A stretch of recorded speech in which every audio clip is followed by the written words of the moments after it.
काफ़ी अच्छी व्यवस्था है। अभी तक फूड तो मैंने टेस्ट किया नहीं है, पर जो खुशबू है वो बता रही है कि खाना भी स्वादिष्ट जरूर होगा। आनंद जी, आप कुछ अपने बारे में बताइए, आप क्या करते हैं?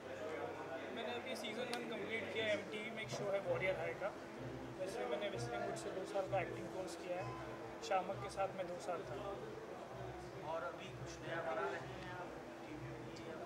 अभी बॉयज़ करके एक बिग मैजिक में शो आने वाला है, तो उसका पायलट शूट हुआ है। उसमें मतलब आप ऐसे प्रोड्यूसर डायरेक्टर या as an actor. As an actor, तो क्या सब्जेक्ट क्या है उसका? अभी जो वॉरियर है ख़त्म हुआ, उसका स्कूल बेस्ड शो था वो, जैसे हिपे बुर्रे है, फिर देख भाई देख है, उसका मिक्सचर था वो। और boys it's American pi based sex comedy बोल सकते हैं। अच्छा, आज जो ये ईद मिलन समारोह हो रहा है, इसके बारे में आप खास संदेश देना चाहते हैं? आपको ऐसा लगता हो कि इससे क्या संदेश जाएगा?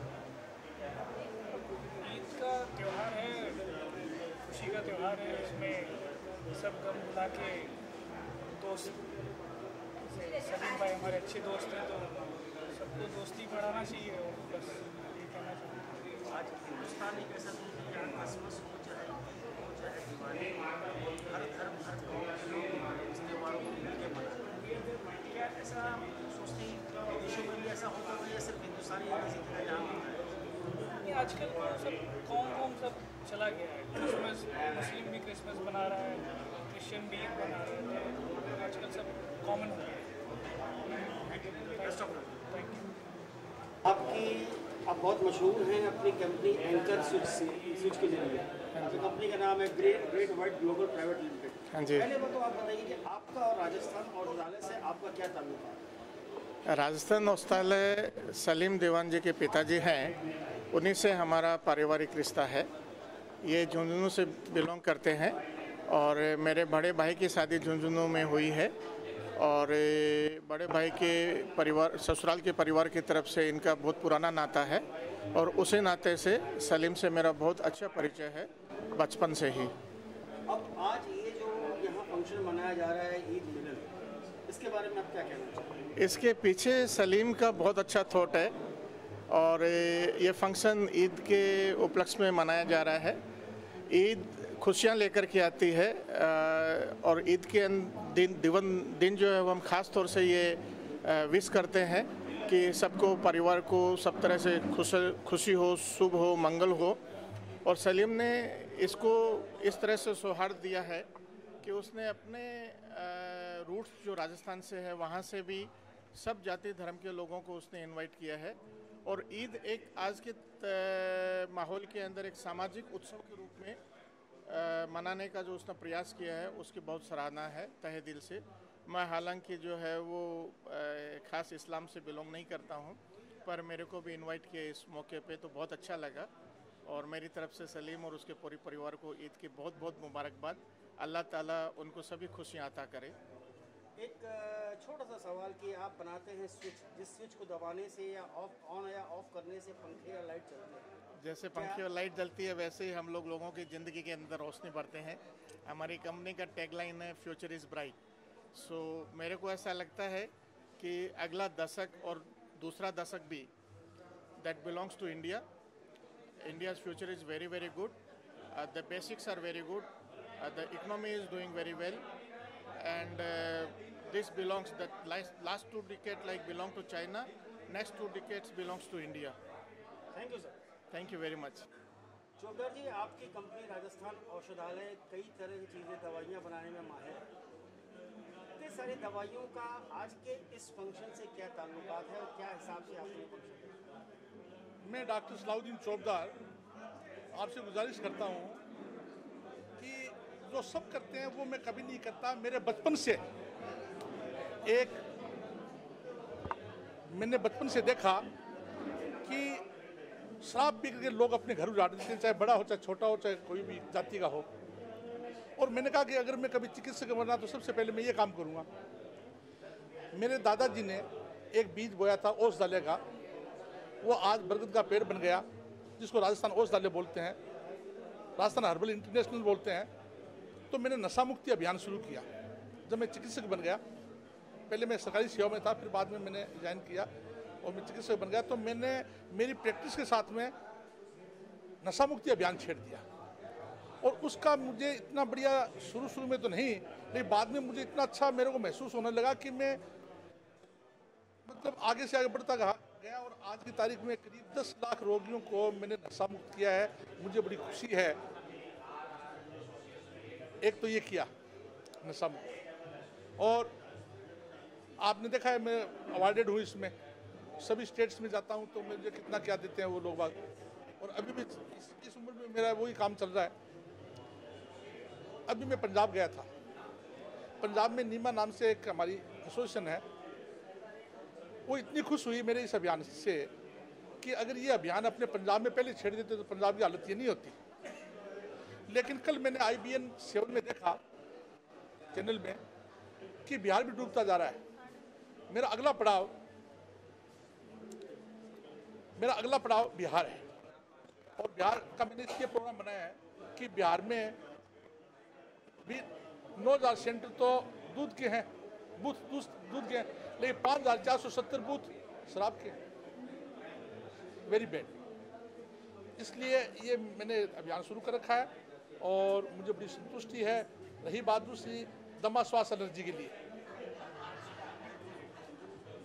दमा श्वास एलर्जी के लिए एक शरद पूर्णिमा को खीर में देने की दवा है जो पूरे इंडिया में जाती है, मेरी जाती है। शरद पूर्णिमा को लेनी पड़ती है, एक ही खुराक लेनी पड़ती है, और दमा श्वास एलर्जी में बहुत अच्छा रिस्पॉन्स होता है। मैंने 50 रोगियों शुरू की थी, आज 5 लाख रोगी दवा लेते हैं। सर ये सब तो आपका एक अभियान चल रहा है, वो सफलतापूर्वक चल रहा है, वो अच्छी बात है। लेकिन आज जो ये आपने आयोजन किया है ईद मिलन समारोह, इसके पीछे क्या मकसद है और क्या संदेश देना चाहते हैं आप लोग? मैं राजस्थानी हूँ। हमारे राजस्थान में एक इतना अच्छा सांप्रदायिक सौहार्द है कि हमारे यहाँ मुस्लिम दिवाली मनाते हैं और हिंदू ईद मनाते हैं, और हमारे ईद मिलन प्रोग्राम चलता रहता है। क्योंकि मैं जब यहाँ हूँ तो मैंने ये सोचा कि क्यों नहीं ये प्रथा यहाँ शुरू कर दी जाए, बजाय रोज़ा इफ्तार के। मैंने कहा ईद मिलन का शुरू किया जाए। सभी जातियों के लोग हैं, और आप देख भी रहे हैं सभी जातियों के लोग हैं, सभी पार्टियों के लोग हैं। इसमें जाति का पार्टी का इसका कुछ भी नहीं है। ईद मिलन है, सांप्रदायिक सौहार्द की मिसाल है। ये सांप्रदायिक सौहार्द की मिसाल है कि मैंने ये प्रोग्राम इसलिए किया कि एक आपस में मीट टुगेदर हो जाए। अगर बात करें औषधालय आयुर्वेद औषधालय, जैसे रामदेव बाबा या बहुत सारे ऐसे या ऐसे बहुत सारे लोग हैं जो इस फील्ड में काफ़ी मजबूती से अपना पैर जमाया, किसको अपना कॉम्पिटिटर मानते हैं? मैं किसी को कॉम्पिटिटर नहीं मानता। मैं तो मरीज को तो भगवान मानता हूँ, डॉक्टर को भगवान मानता हूँ, मेरे प्रैक्टिशनर को भगवान मानता हूँ, और मेरा किसी को कंपटीशन नहीं है। मैं तो भगवान से दुआ करता हूँ, खुदा से दुआ करता हूँ कि मैं जिसको दवा दूँ वो ठीक हो जाए, और किसी का किसी चीज़ से, पैसे से तो किसी का पेट भरा नहीं है। संतुष्टि से पेट भरता है, मैं संतुष्ट हूँ। और औषधालय की बात करें तो कौन सी ऐसी औषधि है या दवा है आपकी औषधालय की जो ठीक देना चाहिए जनता को, वो लेने से मतलब आपको लगता है कि हाँ वो बहुत फायदेमंद औषधालय है और इस बीमारी के लिए ये बहुत रामबाण का काम करता है? वैसे तो मैं मेरी सभी बीमारियों, सभी दवाइयों के लिए, सभी बीमारियों की दवाई के लिए ऐसा सब करूँगा, लेकिन बात ये नहीं है। बात ये है कि विशेषकर अभी जो चल रहा है वो नशा मुक्ति अभियान चल रहा है। नशा मुक्ति अभियान के लिए मैं सभी से अपील करता हूँ, गुजारिश करता हूँ कि कृपया इसमें शामिल हों, और मैं आपसे भी गुजारिश करता हूँ कि कृपया इसको बढ़ावा दें, और बढ़ने वाली महामारी और युवाओं को गार्त में डालने वाली एक ऐसी महामारी, अगर इसको अपने रोकेंगे तो एक बहुत बड़ा वो पुण्य का काम है, मैं ऐसा मानता हूँ। बाकी मैंने इसके लिए ये सोचा है कि गिलासों में जो डूबे उभरे ना वो जिंदगानी में, लाखों बह गए इन बंद बोतलों के पानी में। राजस्थान औषधालय की बात करें तो कहाँ इसके ब्रांचेस है और कहाँ और ओपन करना चाहते हैं? राजस्थान औषधालय का पूरे इंडिया में 12,000 सेंटर्स में हमारी सेवा, इससे मैं बहुत संतुष्ट हूँ। और हम निःशुल्क कैंप हैं, वो सब लगाते हैं। धन्यवाद सर। क्या कहना चाहिए इस कार्यक्रम के बारे में? एक बहुत अच्छा ये कार्यक्रम आयोजन किया गया है और एक ईद की दावत सभी धर्मों को दी गई है। एक तरीके का एक जो जैसा भारत चाहते हैं, जहाँ पर सभी लोग एक दूसरे की ईद मनाए, सभी लोग एक प्रकार की दिवाली मनाए, ऐसा एक सुंदर माहौल राजस्थान औषधालय ने यहाँ पर तैयार किया गया है। काफ़ी अच्छा माहौल है, काफ़ी पॉजिटिव एनर्जी है और ऐसे ही हर तरीके का धर्म हो, हर तरीके का त्यौहार हो, हम सब मिलकर एक अच्छा एक भारत का निर्माण करें। जो आज यहाँ पर एक छोटे सा एक राजस्थान के प्रोपराइटर सत्तार भाई ने जो आगे आके काम किया है, काफ़ी सराहना है। एक अच्छी एक जेन्युइन एक कंपनी एक है जो अच्छी काम कर रही है, अच्छी प्रगति कर रही है, लोगों के आरोग्य के बारे में वो अच्छा काम कर रहे हैं, लोगों के हेल्थ के बारे में अच्छा काम कर रहे हैं। तो उनको मेरी तरफ से पूरी शुभेच्छा है और आने वाले दौर में वो और इसे अच्छा काम करेंगे, ऐसी अपेक्षा है। जी, सबसे पहले तो आप ऑडियंस को अपने बारे में बताइए। I am a film director, मैं एक फिल्म डायरेक्टर हूँ। मेरी लास्ट फिल्म गट्टू थी जो मैंने लिखी। किधर देखना है मुझे? कैमरे में दिख के यार, लाइट फेस पे आ रहा है। हाँ, मुझे इनको ही देख के बात करना पड़ेगा। ठीक है, मैं थोड़ा सा हाँ, थोड़ा ऐसे ले लीजिए। हाँ, मेरा नाम सत्यम है और मैं एक फिल्म डायरेक्टर हूँ, डायरेक्टर कम राइटर हूँ। मेरी लास्ट फिल्म गट्टू थी जो मैंने लिखी थी, जो कहीं ना कहीं फेस्टिवल सर्किट में बहुत अच्छा रिस्पांस मिला है फिल्म को नियर अबाउट 18 इंटरनेशनल अवार्ड्स मिले हैं, बर्लिन एंड ऑल इंक्लूडिंग। उसके बाद अभी हमने एक फ़िल्म बनाई है, दिस वन। इस फिल्म से रिलेटेड बोलना है कुछ? दीवान साहब ने बोला है। बिल्कुल बिल्कुल, उसके बारे में भी पूछेंगे। तो वो अभी हम स्टार्ट नहीं कर रहे हैं एक्चुअली। हाँ, उस फिल्म से रिलेटेड बात नहीं करेंगे। कोई दिक्कत हाँ, नहीं, या कोई बात हाँ। नहीं। हाँ, आप ये बताइए कि आज जो ये ईद मिलन समारोह हो रहा है, इसके पीछे आपको क्या लगता है कि क्या मकसद हो सकता है और क्या मतलब सफलता इसमें कहाँ तक मिल सकती है लोगों को? ये बहुत अच्छा प्लेटफॉर्म है एक्चुअली, जो दीवान साहब ये जो अभी ऑर्गेनाइज़ किया है ये पार्टी, ईद मिलन की पार्टी, बहुत ही बेहतरीन प्लेटफॉर्म है। आई मीन लाइक अलग अलग कल्चर के लोग आ रहे हैं। पूरा बॉम्बे इज़ कहीं ना कहीं मिक्स कल्चर है, तो सब आ रहे हैं। एंड एक ऐसा प्लेटफॉर्म है जहाँ पे आप कहीं ना कहीं दो अलग अलग कल्चर जो है वो काफ़ी अलग अलग different cultures they come together. It's a very very beautiful event actually. और दीवान साहब का भी कहीं ना कहीं यही एक आई गेस स्ट्रैटेजी थी कि सबको इनवाइट किया जाए। वी शुड ये रिस्ट्रिक्ट ना हो, I mean like celebration restrict ना हो, स्प्रेड हो। या इनकी कंपनी है दीवान साहब की, राजस्थान औषधालय। तो ये जिस हिसाब से शराब मुक्ति और दूसरी चीज़ें ये सब करते रहते हैं, अब उसमें ये इन्होंने एक नया कदम जो उठाया है ईद मिलन समारोह का, या आपको क्या लगता है इसमें कहाँ तक सफलता हासिल कर सकते हैं? इसमें बहुत अच्छा प्लेटफॉर्म है, एज आई सेड। वो इसलिए क्योंकि दीवान साहब एंड उनकी फैमिली एंड उनके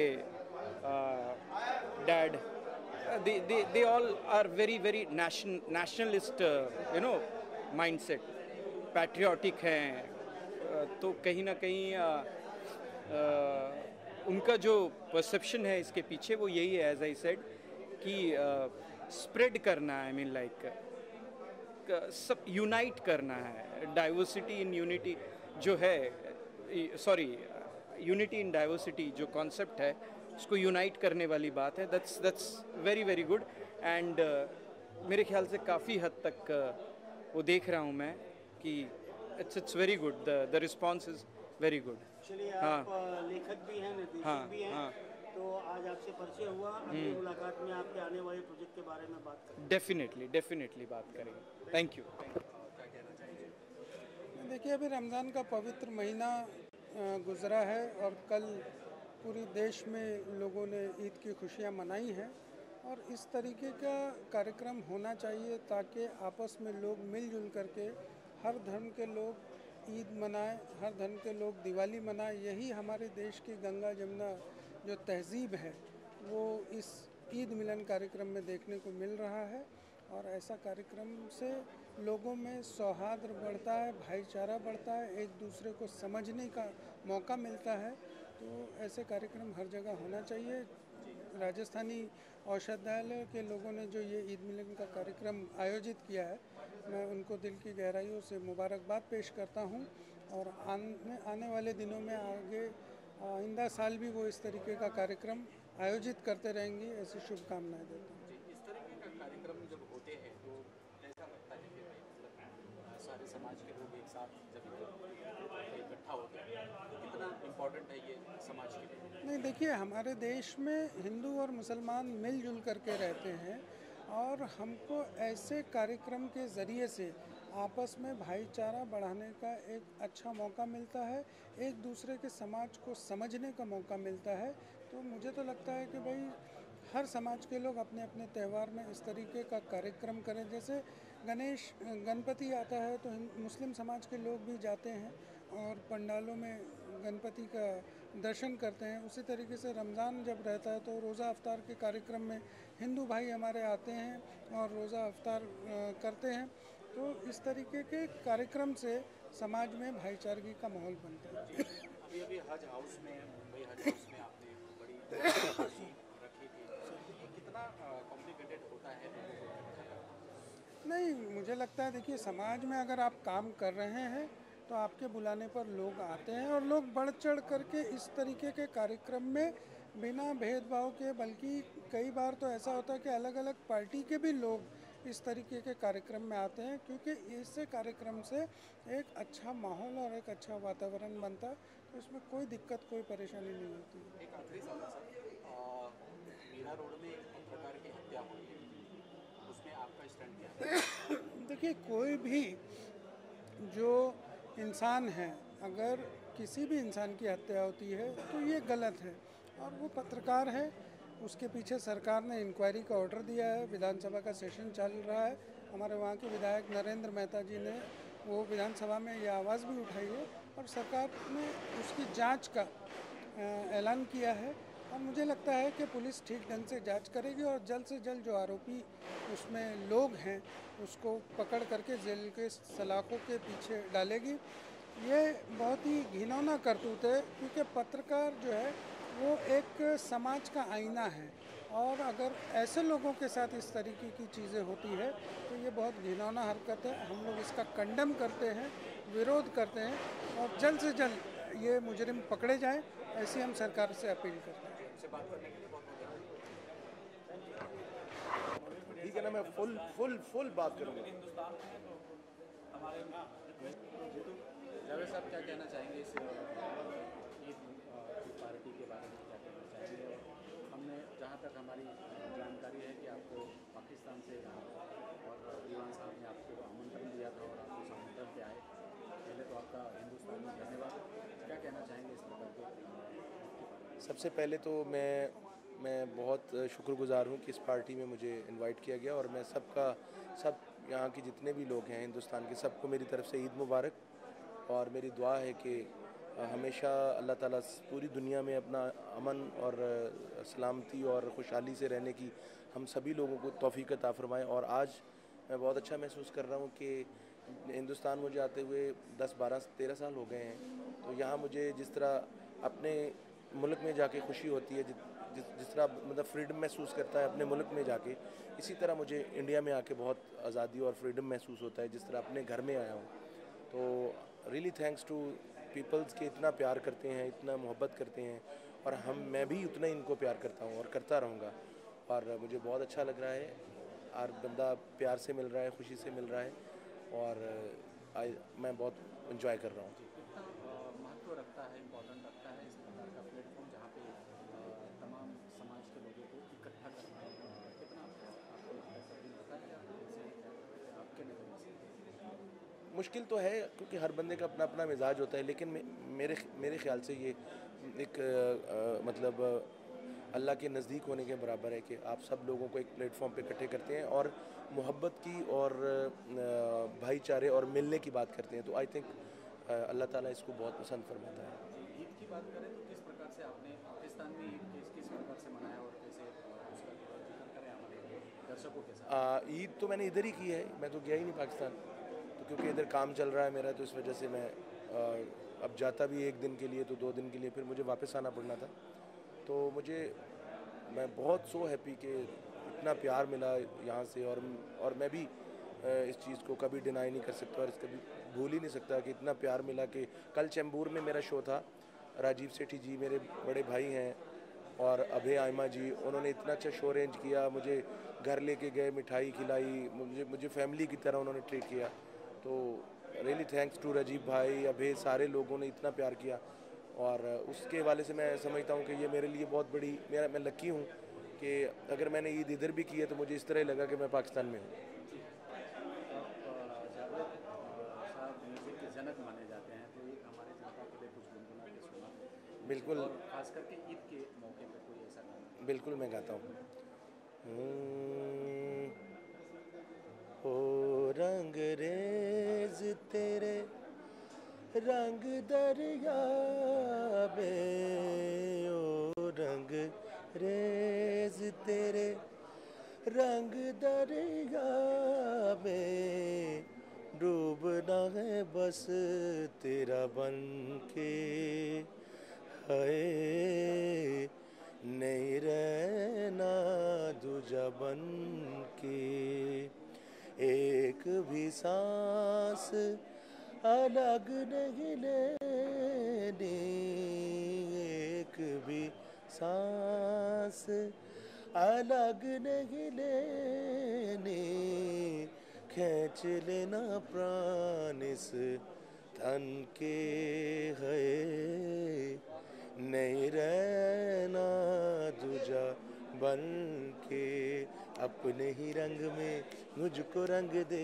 धीमे धीमे रंग में मुझको रंग दे, सौंदे सौंदे रंग में मुझको रंग दे, रंग देना रंग देना रंग देना। ये गाना था भाग मिल्खा भाग का, और मेरे बड़े भाई शंकर महादेवन जी की बहुत अच्छी कंपोजिशन है। इसको मैंने और श्रेया जी ने गाया और लोगों ने बहुत पसंद किया।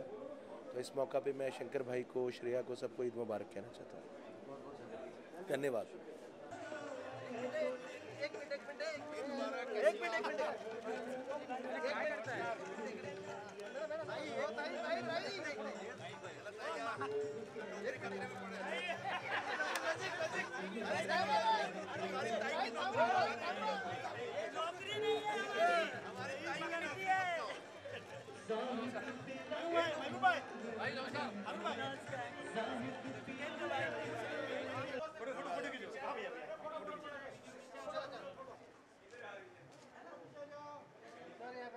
सभी लोगों को ईद मुबारक, वासीद मुबारक, वासीद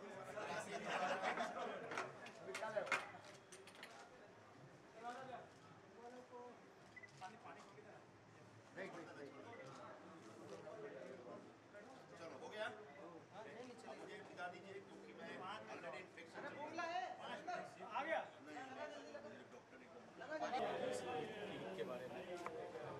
हमारे यहाँ इस विभाग के राजस्थानी समाज की तरफ से जो आज ईद मिलन का कार्यक्रम आयोजित किया गया है, इस कार्यक्रम में शरीक होकर के मुझे बहुत आनंद हो रहा है। ईद की खुशियाँ बांटने आया हूँ, ईद पर सबको मुबारकबाद देने आया हूँ। ईद के साथ साथ बासी ईद और 83 ईद की भी मुबारकबाद देने आया हूँ मैं। ईद हो या दिवाली हो या होली हो या बकरा ईद हो, ये सब भारत के त्यौहार हैं। ये त्यौहार हम सब मिलजुल करके मनाएं, एक दूसरे से गले मिलें। इसी में हिंदुस्तान की ताकत बढ़ेगी। जो लोग बांटना चाहते हैं हिंदुस्तान को जाति या मजहब या धर्म के नाम पर, उन लोगों से सावधान रहें और एक दूसरे के साथ मिल करके हम रहें। यही ईद के लिए मैं सभी लोगों को शुभेच्छा देना चाहूँगा। राजस्थान औषधालय की बात करें, दीवान साहब क्या कहना चाहेंगे राजस्थान औषधालय? हाँ, नशा मुक्ति अभियान, हमारा नशा मुक्ति अभियान जो है वो पूरे हिंदुस्तान में चल रहा है। हमें बहुत खुशी इस बात की कि अभी तक हमने 10 लाख रोगियों को नशा मुक्त किया है। हमारे पूरी इंडिया में 12,000 सेंटर्स है, निःशुल्क दवाई दी जाती है, निःशुल्क कैंप लगाए जाते हैं और मैं अवार्डेड हूँ। परसों यहाँ हज हाउस में प्रोग्राम था, सीएम साहब आए हुए थे, कुदरती मैंने उनको एक लेटर दिया तो बहुत खुश हुए, नीचे गाड़ी से नीचे उतरे उनका। मैं तो शायद परसों आऊँगा, वरना हमारे साहब जरूर आएंगे। और उनका आपका नशा मुक्ति अभियान कैसे चल रहा है? उन्होंने कुछ महाराष्ट्र में किया ही नहीं किया। मैंने साहब किसी मराठी आदमी से पूछिए आप, कुदरती किसी ने बोला कि साहब बहुत अच्छा है। इतने देर ये सभी इन सब के सामने वो बात हुई है, बड़ा अच्छा लगा मेरे को। और हमारे राजस्थान में हिंदू लोग ईद मनाते हैं, मुस्लिम लोग दीपावली मनाते हैं, सांप्रदायिक स्वाद का उदाहरण है। और ये मैं जहाँ से पैदाइश है मेरी, मैं डॉक्टर सलाहुद्दीन चौबदार झुंझुनू का रहने वाला हूँ। झुंझुनू डिस्ट्रिक्ट की ये खासियत है कि हमारे नगर सेठ, जिन्होंने सबसे पहले खेतान सेठ, जिन्होंने झुंझुनू बसाया, अपनी जो बड़ी हवेली बनाई तो पास में पहले उन्होंने मस्जिद बनाई, बाद में उन्होंने अपनी हवेली बनाई, फिर उन्होंने मंदिर बनाया। और आज भी खेतानों वाली मस्जिद कहलाती है। पूरा खर्चा आज तक खेतान परिवार से जाता है। दूसरा, केडिया जितने भी हिंदुस्तान में होंगे केड से हैं, और केड में जो स्थान है वो पीजी का स्थान है। मुस्लिम वहाँ पूजा करते हैं, हिंदू वहाँ पूजा करते हैं। और केड का जो भी केडिया है उसका झूला केड में ही उतरता है, उनके बाल केड में उतरते, ऐसी वेल नोन बात है, आप सभी जानते हैं। नहीं, नशा मुक्ति अभियान का जो कार्यक्रम चल रहा है राजस्थान औषधालय की तरफ से, मैं उसको ढेर सारी शुभकामनाएं देता हूं। इस तरह के अभियान देश में चलने चाहिए। समाज के हर वर्ग को नशा से मुक्त कर दिया जाए तो इससे अच्छी आदर्श व्यवस्था और कुछ नहीं हो सकती है। तो इस अभियान में मैं भी अपने आप को शरीक करता हूं और इस अभियान की कामयाबी के लिए अपनी शुभेच्छा देता हूं। धन्यवाद। आप एक पॉलिटिशियन है, इसकी और इस प्रकार का ईद जैसे ये कहा जाता है, जैसे इस प्रकार का ईद सब रखते हैं, तो कहीं ना कहीं लोग इस पॉलिटिक्स भी से जोड़ते हैं और अपना पॉलिटिक्स चमकाने का काम कर रहे हैं। आपको क्या लगता है? नहीं, ऐसा है, हम तो पॉलिटिशियन हैं, इस बात से इनकार नहीं कर रहे हैं, लेकिन हम पहले के इंसान भी हैं। हमारा एक धर्म भी है, मेरी एक मानवीयता भी है, मेरी एक संस्कृति भी है। तो ईद मिलन का कार्यक्रम इस देश में एक सांस्कृतिक कार्यक्रम है, और ऐसे सांस्कृतिक कार्यक्रमों में हम इसलिए नहीं जाएं क्योंकि हमारा राजनीति से वास्ता है, तो मुझे लगता है मेरे ऊपर अन्याय होगा। तो कृपया करके ऐसा अन्याय न करें और राजनीति को बाजू में रख करके कैसे सांस्कृतिक तौर पर, पारंपरिक तौर पर इस प्रकार के आयोजन होते रहें और हम सब मिलजुल करके आयोजनों को कामयाब करें, ऐसी व्यवस्था होनी चाहिए। सभी वर्गों को इकट्ठा करना, एक प्लेटफॉर्म पे लाना कितना कठिन लगता है? कठिन नहीं है। हिंदुस्तान जो 125 करोड़ का देश है, यहाँ पर 6 धर्म हैं और लगभग 6000 से ज़्यादा जातियाँ हैं, 1500 से ज़्यादा भाषाएं हैं, सब एक साथ मिलजुल करके रहते हैं। आज हमारे साथ जो जो देश आज़ाद हुए, या तो वहाँ पर सैनिक तानाशाह पैदा हुआ या वो देश के हिस्सों में टूट गया। पड़ोस में पाकिस्तान को देख लीजिए आप। लेकिन हिंदुस्तान आज भी आज़ादी के बाद से एक है। उसका कारण यह है कि हिंदुस्तान एक प्लुरलिस्टिक सोसाइटी है। यहाँ के हर वर्ग के लोग एक दूसरे की भावनाओं का आदर करते हैं, एक दूसरे की धार्मिक परंपराओं को इज्जत देते हैं, और ये इज्जत और आदर यूं ही बरकरार रहे और आगे बरकरार रहेगा, और ये पूरी व्यवस्था यूं चलती रहे, इसमें कांग्रेस पार्टी सबसे ज़्यादा विश्वास करती है। और उसका नतीजा ये है कि आज भी हिंदुस्तान एक है, कल भी एक रहेगा। इसलिए इस एकता को विखंडित करने की जो भी ताकत हिंदुस्तान में खड़ी हो, हम सबको पार्टी पॉलिटिक्स से ऊपर उठ करके उस ताकत के खिलाफ खड़े होना चाहिए। जी, एक आखिरी सवाल सर, एक पत्रकार उसकी हत्या हो चुकी है और अभी तक कोई फोकस क्या कहना चाहेंगे? मैं वहाँ गया था, मैं मीरा रोड गया था आज, पत्रकार की शोक सभा में भी बैठा और उनके परिवार से भी मिल के आया। निश्चित तौर पर एक बहुत ही दुर्भाग्यपूर्ण, दर्दनाक और शर्मनाक घटना है। बार माफियाओं के खिलाफ वो पत्रकार एक अभियान चला रहा था और उसको एक बार मालिक ने उसकी हत्या की है। बार मालिक को गिरफ्तार किया गया धारा 302 के तहत। निश्चित तौर पर उस बार मालिक को बख्शा नहीं जाना चाहिए। लेकिन जब उत्तर प्रदेश में एक पत्रकार की बेरहमी से हत्या होती है तो वहाँ के मुख्यमंत्री उस पत्रकार के घर जाते हैं 25 लाख रुपए का मुआवजा घोषित करते हैं। यहाँ पर 3 दिन हो गए उस घटना को, लेकिन आज तक मुख्यमंत्री न तो विजिट कर रहे हैं और न ही किसी मुआवजे की घोषणा कर रहे हैं। ऐसे में हम सब ने मिलकर के एक डिमांड की है। मैं इसका नेतृत्व नहीं करूंगा, क्योंकि मैं करूंगा तो राजनीति आ जाएगी। मैंने पत्रकार साथियों से निवेदन किया है कि कल के कल आप जाएं विधान भवन में, घेराव करें और मुख्यमंत्री के ऊपर दबाव डालें, सरकार पर दबाव डालें कि उस पत्रकार के परिवार को संभालने के लिए अपनी तरफ से कदम उठाएं। ठीक है, धन्यवाद।